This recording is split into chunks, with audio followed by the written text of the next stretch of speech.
오늘 우리에게 주시는 하나님 아버지의 말씀은 호세아 9장 1절에서 9절 말씀입니다. 호세아 9장 1절에서 9절까지 제가 봉독해 드리겠습니다. 이스라엘아, 너희는 기뻐하지 말아라. 이방 백성들처럼 좋아 날뛰지 말아라. 너희는 하나님에게서 떠나서 음행을 하였다.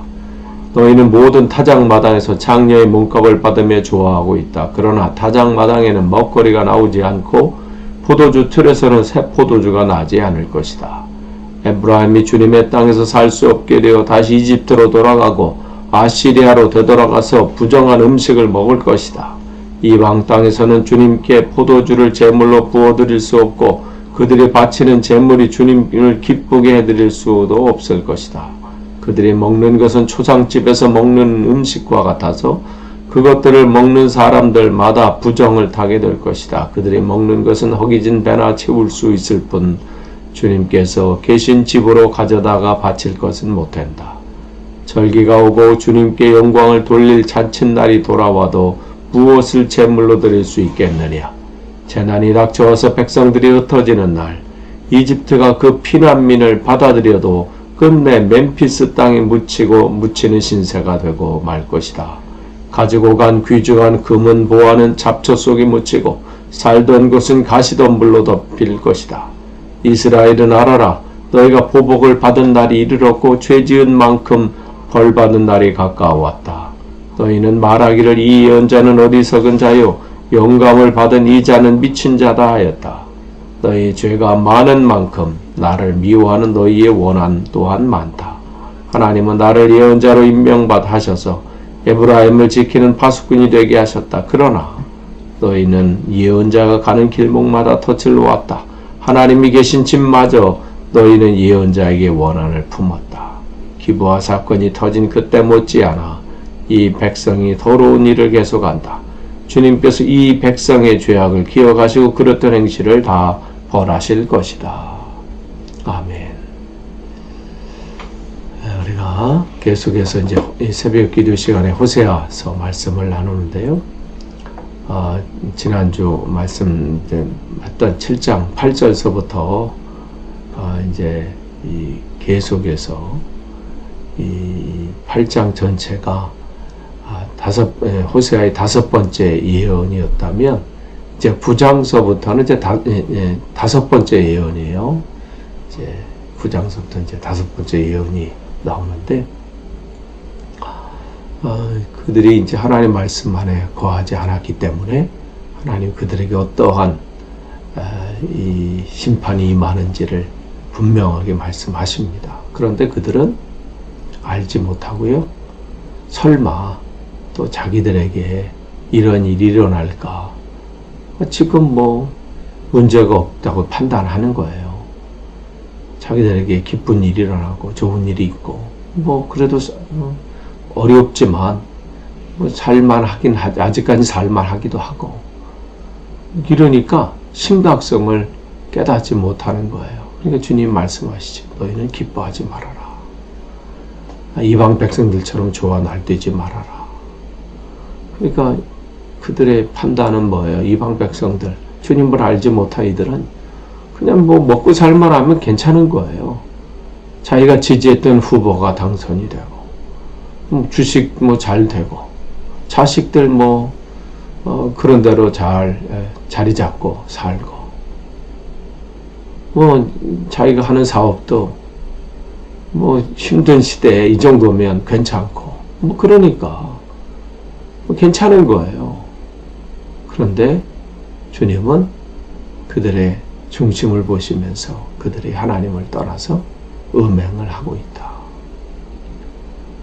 하나님이 기뻐하시는 그러한 삶의 열매들을 맺는 것이 아니라 하나님이 원하시는 삶을 사는 게 아니라 그냥 세상 사람들이 따라가는 그 방식대로 그러니까 그런 데서 돈을 벌고 또 거기서 자기 뭔가를 성취하고 그러나 어떻게 2절 보면 그러나 그것이 이제는 끝이 난다는 거죠.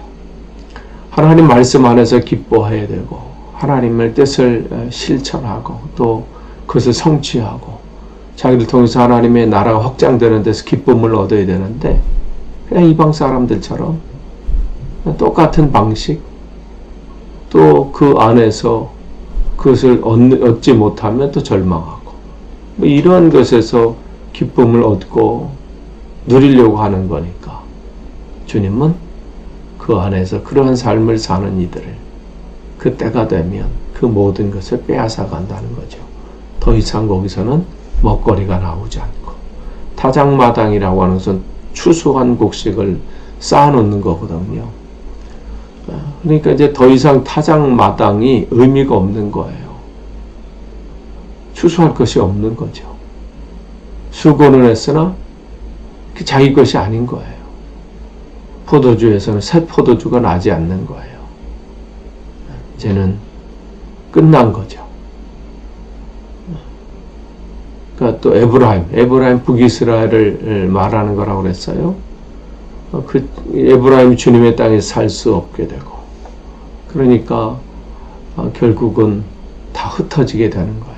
이집트로 피난 가는 사람도 있고, 아수르로 포로로 잡혀가는 사람이 있고,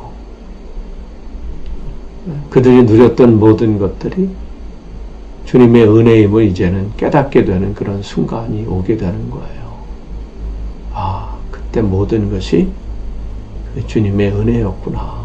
우리가 뭘 잘나서도 아니고 내가 뭘 잘해서도 아니구나. 그러니까 4절에서부터 이렇게 보시면 계속해서 그들이 포로 생활로 가서 그냥 후의 삶이에요. 후회. 먹는 게 아니에요. 주님은 초상집에 먹는 것 같다. 예배를 드릴 수 없고, 절기 때 하나님 앞에 드릴 것도 없고,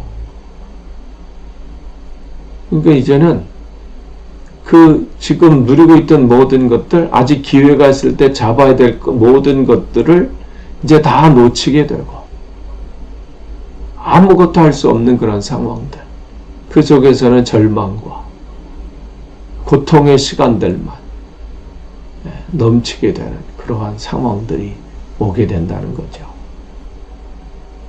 그래서 나름 피해서 한 달째 6절에 보면 재난이 닥쳐와서 백성이 이제 흩어져서 이집트로 간다 할지라도, 그곳에서 피난민을 받아들인다 할지라도 그들은 그냥 그 멤피스 땅, 개역 성경에는 놉 땅이라고 나와 있는데 그 이집트의 한 지역이에요.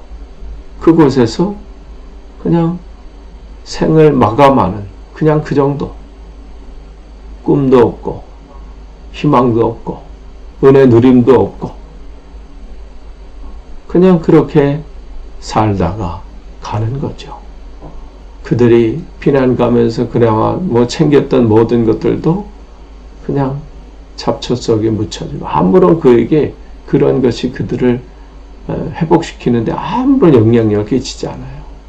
그들이 살고 있었던 그 집은 이제 주인이 사라지니까 이제 잡초 또 가시덤불로 덮이게 되는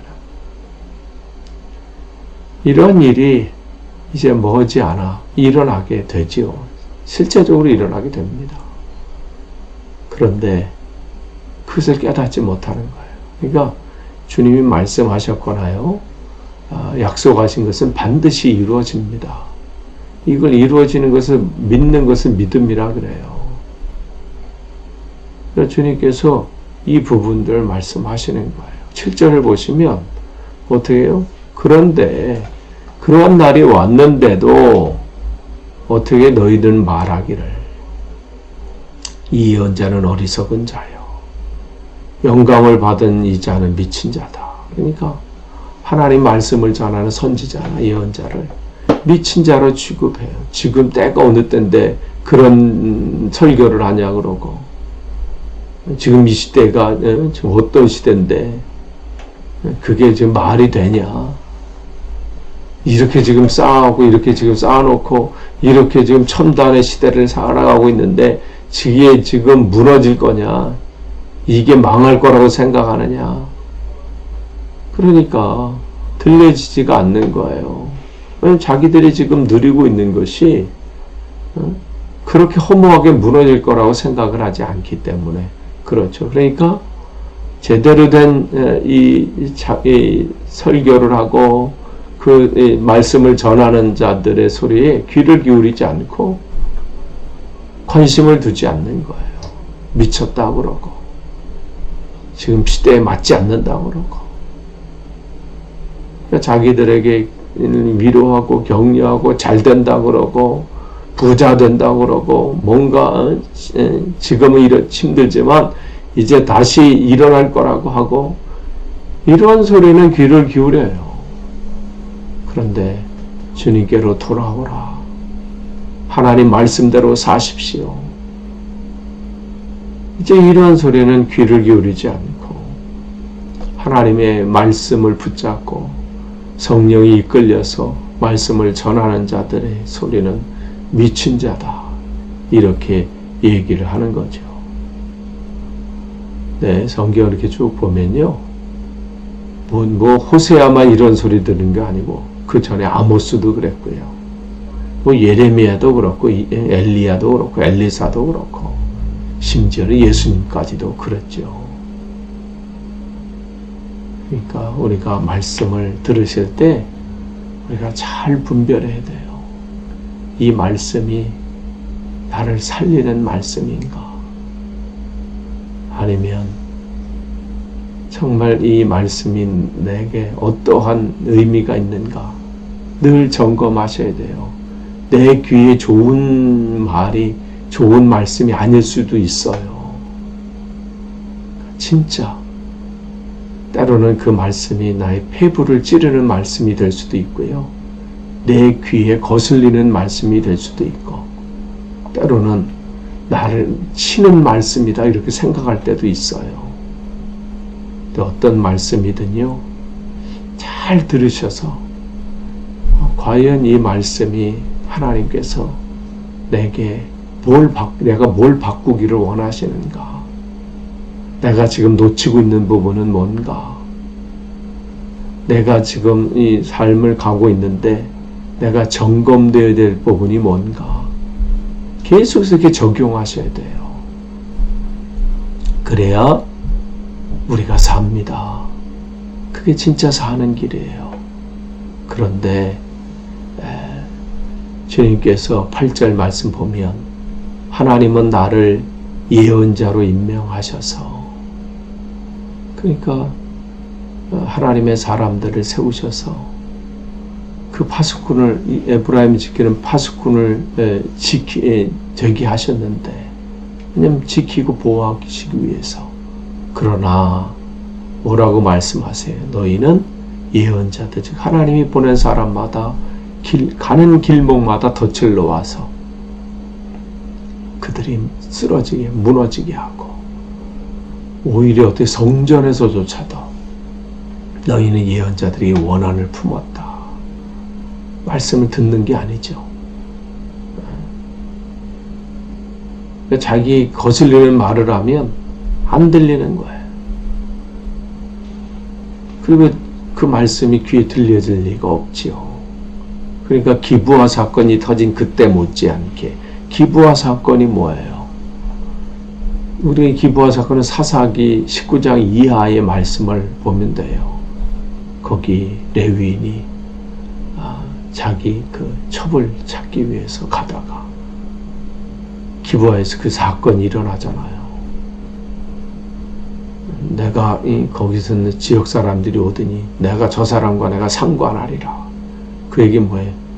내가 저 남자를 내가 한번 어떻게 해보겠다는 거죠. 그러니까 거기 있는 집 주인이 여기 이 사람이 여인이라도 데리고 가라. 그래서 밤새 그들이 그 여인과 관계를 맺고 나서 새벽에 와서 보니까 그 여전히 거의 죽어있는 상태로 있잖아요. 이 사건으로 지금 그 안에서 이스라엘 지파 안에 전쟁이 일어나는 그런 사건이잖아요. 왜 이런 사건이 일어나요? 그때 이스라엘이 왕이 없으므로 자기 소견에 옳은 대로 행했다. 그러니까 말씀이 없는 시대였어요. 전하는 자도 없고 듣는 자도 없고, 전하는 자가 없으니 듣는 자도 없지요. 근데 그때보다 더하다는 거예요. 이 시대가 더러운 일을 더 계속하고. 근데 주님께서는 그들의 모든 죄악을 기억하시고 그릇된 행실을 다 벌하신다. 이건 이 시대의 얘기가 아니라 오늘 우리에게 적용해야 될 말씀이에요. 나는 어떠한가? 지금 이 시대의 우리나라는 어떠한가? 지금 우리가 살고 있는 이 영국 땅은 어떠한가? 점검해서 같이 휩쓸려 갈 게 아니라 나만이라도 바로 서서 그 시대를 놓고 기도하고 나라를 놓고 기도하고 내가 먼저 변화되고 이러한 모습이 되어야 살릴 수 있습니다. 아무쪼록 저와 여러분이 맡겨주신 귀한 사명 잘 감당해서 하나님 그 시대를 살리는 그 일에 온전히 쓰임받기를 축복합니다. 기도하겠습니다. 하나님, 오늘도 주님께서 주신 이 말씀 다른 사람에게 적용하는 것이 아니라 나에게 적용하길 원합니다. 나는 제대로 그 길을 걸어가고 있나? 나는 하나님 말씀 앞에 온전히 서 있나?